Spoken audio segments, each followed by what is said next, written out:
Hi guys, welcome back to my channel and another video. Today I'm really excited to share with you how I customised this really pretty watercolour tin that I showed you in my last haul video. I'll be talking about my aims for this palette, how and why I selected the colours I eventually chose, and my process for putting it all together with a useful swatch card. So make sure you watch till the end of the video and I hope you enjoy it.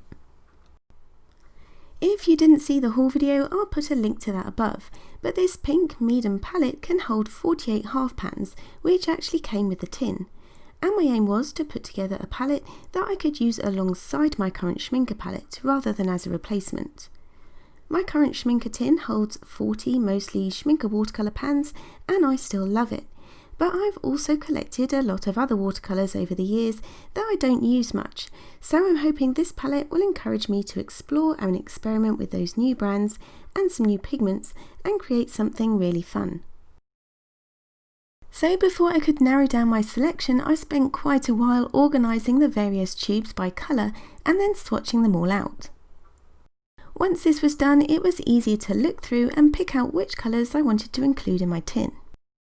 I wanted to include a mixture of old and new colours, so some of my tried and tested favourites that will make the palette really practical and usable for the sorts of subjects I typically like to paint, as well as some fun new colours and brands that will allow me to experiment with different colour mixes and so on, and maybe even inspire me to try a new subject matter. I also wanted to try and make use of some remnants of tubes that I have left over to tidy up a bit. So the colours I've chosen might not be to everyone's liking, but that's the beauty of making up your own custom collection. It can be tailored to fit your personal specifications or requirements, whatever they may be, and there is always the option to change out or replace individual colours as time goes on. Now 48 colours is quite a lot, and if you're thinking of setting up your own palette you definitely won't need all of these. And actually it's a good idea, especially if you're a beginner, to learn about colour theory and how to mix your own colours first. But it is nice to have a few convenience colours too, for colours that you use all the time like greens and browns for example, or for colours that can be harder to mix like purples. I'm no expert on this myself and didn't worry too much about individual pigment information when I was choosing my colours, as I really wanted to make use of some of the watercolours I don't typically get out and use. But where I had a choice, I did try and opt for single pigment colours to make colour mixing easier. So eventually I made my selection and decided to add a couple of the Daniel Smith half pans from a small palette that I got too, but I'll talk more about individual colours later on in the video. For now though, I've separated them out by brand. I chose 5 Sennelier watercolours, a whopping 18 Winsor & Newton professional watercolours, 2 core colours, 2 Holbein watercolours, 2 Schminker colours, one of which was a new half pan I found, 7 colours from Daniel Smith, and 9 Mission Gold watercolours. And I'll list all of these in the description box if you're interested. I then swatched all 48 of the watercolours out again and arranged them how I wanted them to fit into my palette. I roughly chose to have all the warmer colours on one side and the cooler colours on the other, but that said, within each colour group I also tried to pick a warmer and cooler version of each too. So for example, a cool yellow and a warmer yellow and so on, but I'm going to go into more detail when I show you the swatch card I made for the tin. So next I used a black Sharpie marker to label each of the 48 half pans with the colour name and brand and laid them out ready for filling. Now filling pans might not be everyone's idea of fun, but I actually really enjoy it. One thing I did want to remember before I started though was not to overfill the Sennelier and Mission Gold pans, as they are formulated with honey and can take ages to dry. So I'm going to speed this process up a bit and then I'll go through each of the colours individually whilst making the swatch insert.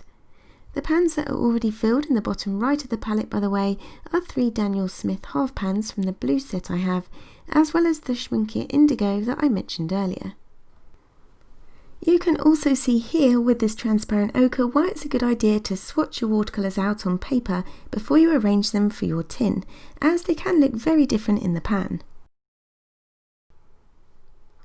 It was easy enough to get an even pour by squeezing the tube into each of the corners first before filling it up, and this avoids getting any gaps or bubbles, but some colours did need a bit of help, like this Winsor & Newton brown ochre, which is a bit thicker, so here I used a palette knife to even it out. You can also use a cocktail stick, and it just means the paint is less likely to break up or crack once dry if you get the pan filled smoothly.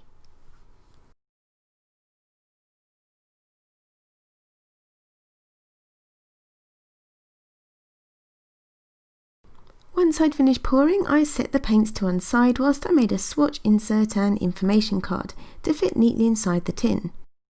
I really recommend doing this as it gives you a true guide to how each of the watercolours look on paper.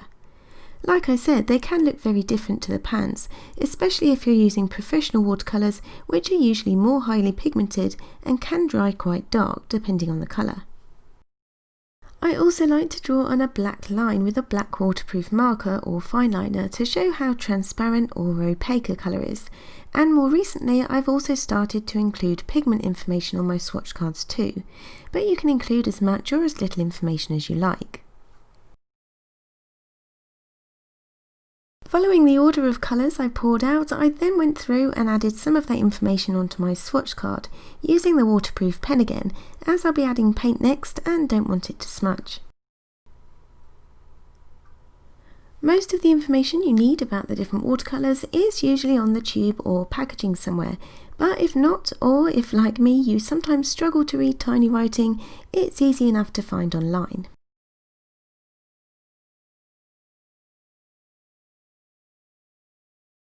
Okay, so now for my favourite bit, and that's to swatch out the colours onto the insert here. And as I do this, I'll run through each one in turn and give you the brand name and pigment numbers, as well as a few reasons why I chose some of them. So first, for the yellows, we have Sennelier's Lemon Yellow containing pigment PY3 and Winsor & Newton's Winsor Yellow containing PY154. So one cooler hue and one warmer one. They are both single pigment colours and are really bright and fresh.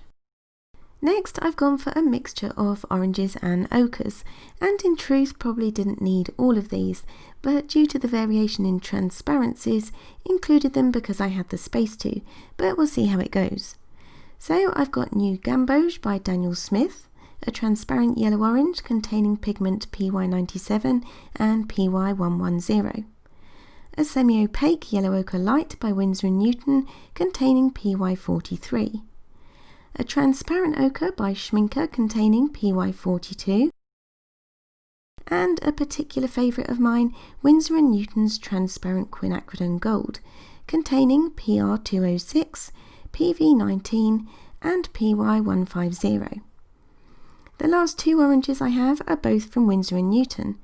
Cadmium orange, which is slightly warmer than the New Gamboge, is opaque and contains PY35 and PR108, and a new favourite, transparent orange, containing DPP, or synthetic pigments. This colour is super vibrant and has been great for adding life to some of my animal portraits. Next, I've chosen a gorgeous Pyrrole Scarlet, which is a beautiful transparent warm red by Daniel Smith containing pigment PR255. For a slightly cooler red, I've gone with Winsor & Newton's Winsor Red containing PR254, and followed that with Cause Permanent Alizarin Crimson. This is a transparent watercolour which contains PR177 in a unique formulation, which means that they flow super well on the surface of damp paper. I got the 24 set of core watercolours as a gift some time ago and want to spend a bit more time getting to know them, so thought it would be fun to include a couple in this palette. These cool reds will hopefully mix well with some of the cooler blues too, to make some nice clean purples, as I've been enjoying painting more botanical subjects lately. The last colour on this side is Shell Pink, which is the first of my Mission Gold watercolours. It is a really soft, semi-opaque colour and contains P073, PW6 and PBR25. Mission Gold watercolours are created with safe, non-toxic pigments, which I love, but I don't know how useful this colour will be due to the white pigment in it, but I'm going to try it and see. Moving on to the next column, and we have quite a few familiar browns and neutrals, as well as a couple of new colours that I've been really looking forward to adding to my palette. The first of which is Daniel Smith's Buff Titanium, containing pigment PW6:1. I used this in my recent Lion Cub painting and think it will really come in useful in future paintings too.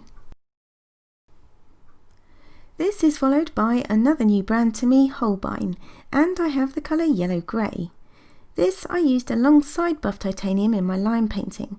It contains PBK5 and PW6, not too dissimilar but more opaque. For the browns, I have got 7 in total, but I do use browns a lot and have tried to pick a mixture of warm and cool shades from a couple of different brands, but they're all largely based on pigment PBR7.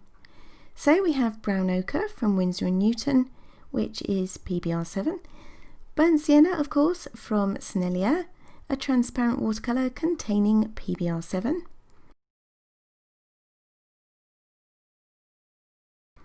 Indian Red, again from Winsor & Newton, an opaque pigment containing PB25 this time. And a gorgeous warm transparent burnt umber from Daniel Smith containing PBR7. Then I also have Van Dyke Brown from Mission Gold, again PBR7. Warm Sepia from Sennelier, which is a mixture of PBR7 and PBK7. And finally another sepia from Winsor & Newton containing PBK6 and PR101. The next colour is Neutral Tint and is one that I use a lot. It's another Winsor & Newton colour and contains 3 pigments, PB15, PBK6 and PV19. It's opaque, but I use it as a more interesting alternative to black or grey, as it has a more purpley hue to it. And speaking of more interesting, my next pigment is Daniel Smith's Moonglow, a beautiful transparent colour that separates out beautifully when you add water. It contains 3 pigments, PG18, PB29 and PR177. I painted a monochromatic rhino using this pigment and love the way you can see greens and pinks in the finished piece, and I knew then that I wanted to include it in a future palette. Lastly in this column is Winsor & Newton's Opaque Mars Black containing PBK11. I don't use black much, but this one actually has a really nice granulation to it, and as I only had a tiny bit left in the end of a tube, I thought I'd use it up. On with the third column now, and I'm starting off with some convenience greens, the first of which is my other core colour, Green Gold, which is transparent and contains PY129. This is followed by 3 Mission Gold greens, Olive Green containing 3 pigments, PG36, PY150 and PR112. Yellow Green containing PG36 and PY3. And lastly a Sap Green containing PG36 and PY150. I also chose Winsor & Newton's Hooker's Green, which is a beautiful bright transparent green containing PY110 and PG36. Continuing with the greens, we have Viridian next, which is a transparent Mission Gold colour containing a single pigment, PG7. This is followed by my second Holbein watercolour, Cobalt Green, containing PG18 and PW6. This one is opaque, but I've added it to the palette as I thought it would be good to use in tropical seascapes, for example, as it's more like a greeny turquoise. I've also chosen a couple of darker greens, Sennelier's Forest Green, which I've really enjoyed using and contains 3 pigments, PG7, PBK7 and PY42, and Winsor & Newton's Transparent Perylene Green, PBK31, which I absolutely love. Moving on now, I wanted to add a few more granulating colours to this palette, so next is Daniel Smith's Cobalt Teal Blue, which is transparent and contains pigment PG50. Peacock Blue here is another Mission Gold colour containing PB 15:3 and PG7, and I wasn't sure whether to include this one or not, but it's so gorgeous and richly pigmented that I decided to go with it. For the last colour in this column, I went with another granulating colour from Daniel Smith's Blues palette. This is Cerulean Blue PB 35, and I'm far more likely to use it as part of this palette than the tricky to open set it originated from. Okay, we're on the home stretch, so if you're still with me, let's try and move this along a bit. So the next 4 colours are all my convenience mauves and violets, and I'm really excited by these as they're all different to my current Schminke colours. To start with, we have 2 Winsor & Newton colours. First, Transparent Quinacridone Magenta containing PR122. And then Opera Rose, also PR122. This is a super bright colour but can be used to mix some beautiful other colours, so I'm looking forward to trying it out. I've also chosen Permanent Magenta from a Billy Scholl collection for Sennelier. This is a beautiful rich colour containing PV19. Winsor & Newton's Transparent Windsor Violet is next, containing PV23. I absolutely love this colour and have already used it many times in the past to add in shadows or even a cooler pop of colour to white fur or flower petals, for example. Mission Gold's Magello Blue watercolour is also just gorgeous. It's like a purplish reddish indigo and I can't believe I've not used it more before. It contains PB27 and PR202. The next 4 blues are the more standard familiar blues, and for these I've gone for first Prussian Blue by Mission Gold, which contains PB27. Phthalo Blue by Daniel Smith, which is transparent and contains PB15:3. And Windsor Blue by Winsor & Newton, which is like your primary blue. It's transparent and contains PB15. And lastly, one colour I couldn't be without is French Ultramarine. This one is from Winsor & Newton, is transparent and contains pigment PB29. For the last 3 colours, I went with Indigo, which is a pre-filled Schminke half pan containing PB15:1 and PB66.